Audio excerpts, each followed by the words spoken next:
Joe Biden made a rare public appearance to mark Juneteenth at an historic black church in Galveston, Texas, the birthplace of the holiday. And while speaking about the forces trying to erase the history of slavery, he took a swipe at his predecessor and successor, Donald Trump, drawing laughter and cheers. And I have a breakdown of the unexpected celebration for you next. Let's begin this report with Greg Kelly, the Ted Baxter-like commentator on the channel Newsmax, a news outlet that likes to whitewash things. Watch as he attempts to mock Biden and the black holiday, and on the other side, I'll let Biden set him straight and deliver that blow to Trump. Yeah, Juneteenth. Whatever. Nobody knows what this day is. It's true. I want to see that picture of Joe Biden signing that executive order making Juneteenth a federal holiday. Why did he do that? It was a scam to undermine Trump. It was a cheap campaign trick and real disrespect, actually, Joe Biden showed to African Americans everywhere. Greg Kelly, here's the Juneteenth lesson from Joe Biden that you pretended you needed in your effort to marginalize the black experience in America. Have a listen, and on the other side, I'll share Biden's remarks on Trump that raised the roof on that Texas House of God. And folks, let me close with the words of our late friend and friend of mine, John Lewis. John said, freedom is not a state, it's an act. Freedom is not a state, it's an act.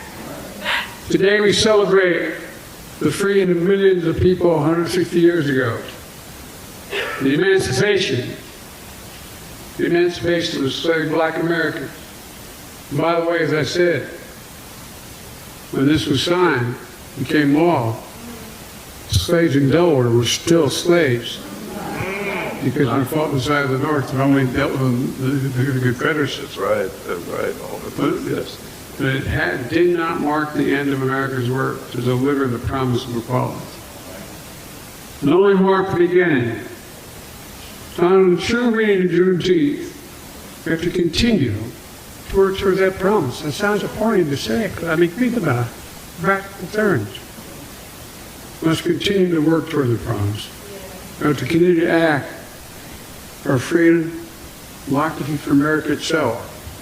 And folks, let's remember who we are.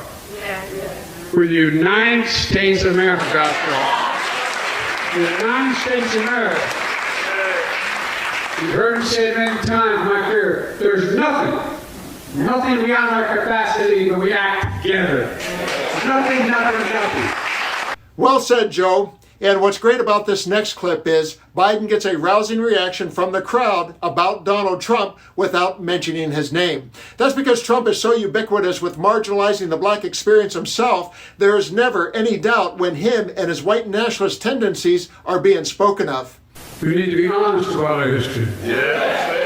Especially if it's online to erase our history. Not just here, but this guy, Too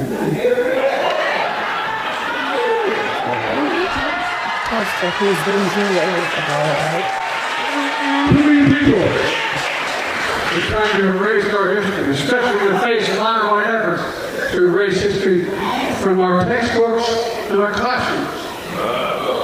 I played a role in changing the name of all the military camps that have slave names. What are we doing now? Restating those names.